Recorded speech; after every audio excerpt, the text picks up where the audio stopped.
left front. Yes. So pay attention to your markings on your patterns. These are going to tell you where things are. I don't know. I cut off my seam allowance. I'm not sure if there was notches on the side seams, but if you're having trouble with this and you're worried, give yourself some notches anyway, even if there aren't any on there. Like, just so you know where the side seam is, as opposed to the center front or center back, because they look symmetrical, even though they're not. You'll see this side is straighter and this side has a very slight curve. That's the side seam. So like I said, there's 4 back pieces.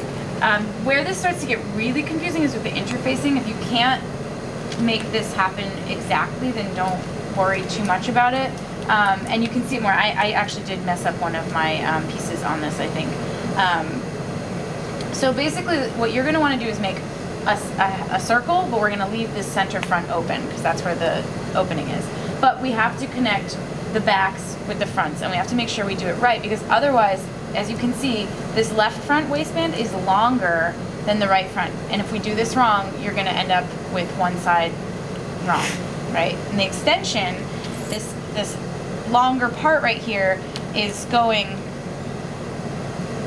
all the way to the end of our fly facing, right? That's an extension to the pattern, so that's where that extra piece is going to be, and then this piece is going to go over it, right? So again, left front. If you happen to put your fly on the wrong side, this is going to be a little bit more difficult for you. I think everybody did it right though. So the first thing you're going to do is just kind of place out your pieces, so that helps. When you split up your back pieces, make sure that those side seams are opposite, and then you're going to do right sides together, and you're going to do your center back seam, so that center back is the back piece is one whole thing. And this has happened for me. If you ended up doing 1-inch seam allowance, just pay attention to your pattern pieces. Or if you've been sewing everything with 1/2 inch, just go with that. And we're going to need these to be sewn together eventually, and the interfacing is going to want to be on the inside of the waistband, not on the inside of the pant. You don't want to see your interfacing. So it's another reason you have to be very extra careful about which sides are going together and what pieces are going together. Something else to remember is that you have to be careful about your seam allowances on this, because you want these lines to match up with the lines on the pants. Not all pants will have a center back seam. Again, this is a pattern that's supposed to be easy to adjust in terms of fit, so that's why they have a center back seam on the waist. A lot of times the center back will be on the fold actually. Okay, so now I have my center back pieces done. I now want to put together my my entire circle, like I said, so these side seams are going to have to go together. The only thing is, like I said, I messed up one of my left front, so this actually, oh no, it's good, okay. So this is going to get sewn to this. And do this like one at a time, carefully.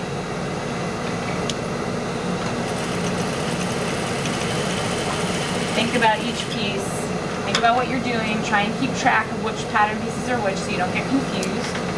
So again, here's my center back. If you need to write on stuff, that's okay. And then I have this piece again, right sides together, paying attention. This is like just one of those things where it's actually not that hard, but if you can just pay attention to it the whole time, then you'll be fine.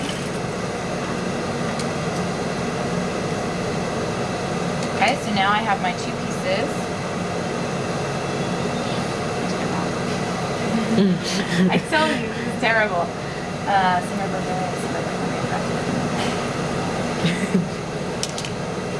Because these pieces need to go together. I think I did mess them up. Never mind.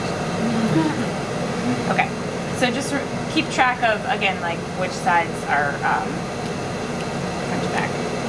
Okay, I think this. All right. And again, checking your side seams. I do suggest, I don't know about your patterns if they have a notch on it or not. If they don't, just clip those anyway, just to be sure. It helps a lot. Last time I did this part of the pants with this class, it got very confusing.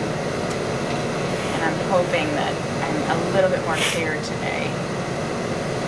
And again, also make sure that when you sew these together, they're in this kind of curve, that they're not going up and down, because there aren't a lot of, again, markings on these pattern pieces to let you know, but the curve of the waistband, that, you know, that part is going to be the top of the pant, not the other way around. And that part isn't going to fit into the waistline seam if you do this opposite. Okay, so now that I have these sewn right sides together and they fit together like this, and I am sure that this is going to fit on my pants, there's two different ways to do it. I'm not sure which is, I guess the easiest way is to treat it like the cuff, but I tend to like to sew one onto the pant first and then sew the other one. So you can do this around like that and treat it like the cuff or like the collar, or you can sew this on to the pant first, and again, watch those curves so you find your center back seam. This does have notches on it, so that should be a little bit easier to figure out. And then you would sew on your other piece. Which is good. I thought I did this wrong. And press these open. I'm just not going to get up and press them open right now. Pin this entirely before you sew, just to make sure that everything is lining up. And because you're sewing a curve into a concave curve into a convex curve, you know, you might have to sort of ease things in a little bit, but it shouldn't be too off. If it's really off more than 1/4 of an inch or even maybe a 1/2 inch, then there's probably something wrong.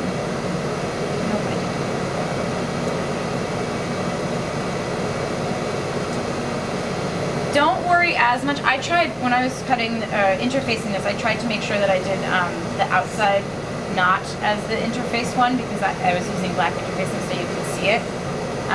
But if you happen, so this is not technically correct, I would want to hide my interfacing a little bit better, but I didn't want to waste the interfacing, so I didn't do it again.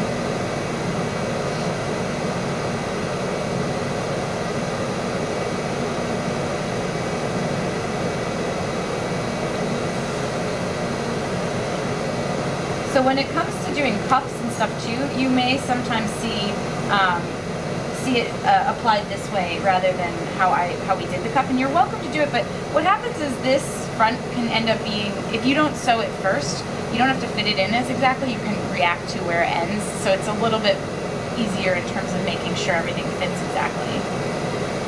So, and if you pin all the way around before you sew, you'll also be sure that you've done it right and that everything fits correctly, and you know, it'll be apparent where you might need to make adjustments before you actually start sewing. If it's way off, like when I put the other piece on, it was backwards, so the extension would have been on the other side, and so I didn't want to continue on with that clearly. Yeah, so this is also a little bit longer on that side. I could probably ease it in, but it's not really necessary. I'm just going to cut that off anyway. So again, if I had sewn this first, it would have been a little bit harder to actually get it to fit in perfectly.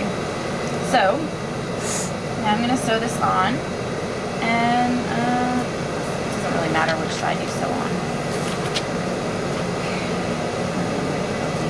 This side, so I can make sure my seam stay flat. So I'm going to start at the edge of my fly facing, and again, this is a 1/2 inch seam allowance. Careful when you go over your zipper. If you use a metal zipper, you're going to want to walk it over and be very careful not to break your needle. Also careful when you're sewing to make sure that like your pocket and doesn't get flipped up the wrong way, and all of these things that you've worked so hard to make it look nice. You don't want to mess it up when you sew on your waistband.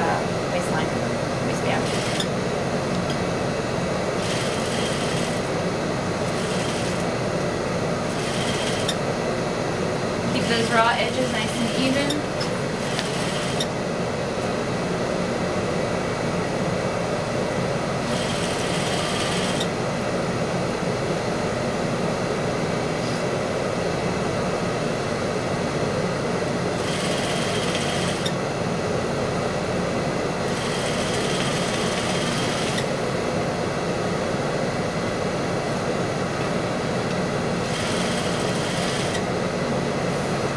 all the way to that edge. Again, careful of your zipper.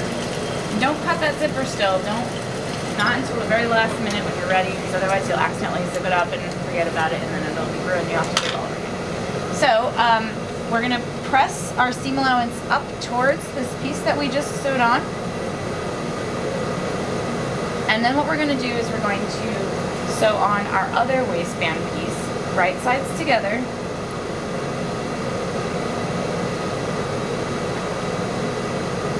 All around the perimeter that's left. And again, like I said, you can do this first, but leaving this open allows for me to actually start right at that point where it ends. See, so I'm going to start there and sew. Just pin this down. Make sure that your side seams and your center back seam match up, because otherwise it'll look funny. And it'll twist if you're not careful too, so you don't want it to twist. Last year that ended up being a bit of an issue with some people. And again, definitely press this. I'm going to press it after I sew this part on, but I want to show you exactly what happens first.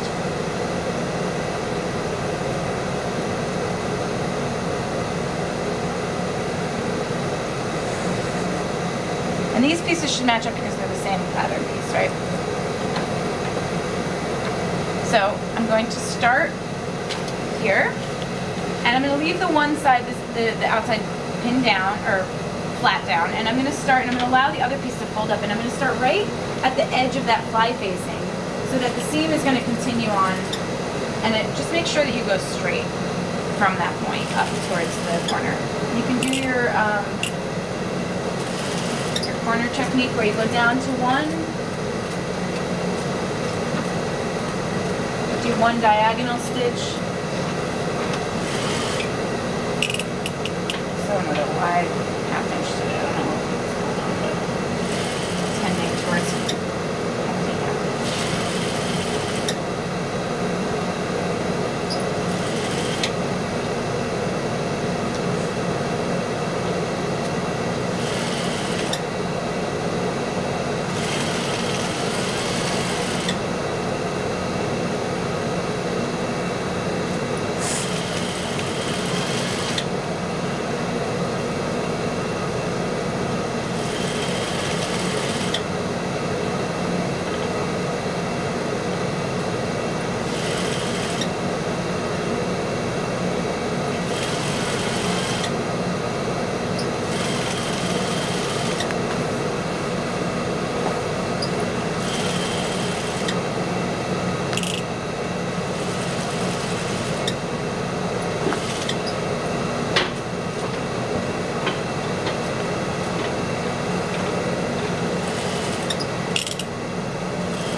And again, I'm going to line that seam up right alongside that fly piece. Now you can cut your zipper off. Still don't zip it up, but you should be able to cut it off now. Trim your corners, and you're welcome to also trim and grade this seam allowance in here. I'm not going to because I want to expedite this. I'm going to trim this a little bit though, because it's going to get pushed in there, and I want to make sure that it is not too bulky. Okay, and then I'm going to flip, right? Tuck this up, press it, and then I'm going to either stitch in the ditch. We're going to stitch in the ditch for this one. If you do this opposite, where you can sew this on the wrong side first and then that would still make it so you can top stitch the outside. That's up to you if it gets too confusing. But you don't want to do, you don't want to stitch on this side, because then you're going to be all over the place, and this is the side you're going to see. So this is really where, same thing as last time with the cuffs and the collar and stuff. Pin it in here, or do this like thing where you pin it, even though you're going to sew, you know what I mean? Just make sure that this fold is slightly over that stitch line right there, and you'll be fine, you'll catch it. And you can top stitch, or you can stitch in the ditch on the outside. And so again, on this side, you flip it, you enclose all of that, the guts from the seam and the zipper, and then you would fold that up, press it, pin it so that again it's right past that seam that we just sewed. And again, you pin from this side to make sure you don't accidentally break your needle a million times. And when you press it, definitely make sure that this is flat. It's very important to press. I'm not pressing right now because I don't want to break this flow, but it is important that this is opened up and not folded in like this, because otherwise you're not going to have enough on the outside to really fold that up. Okay, you can stop taping.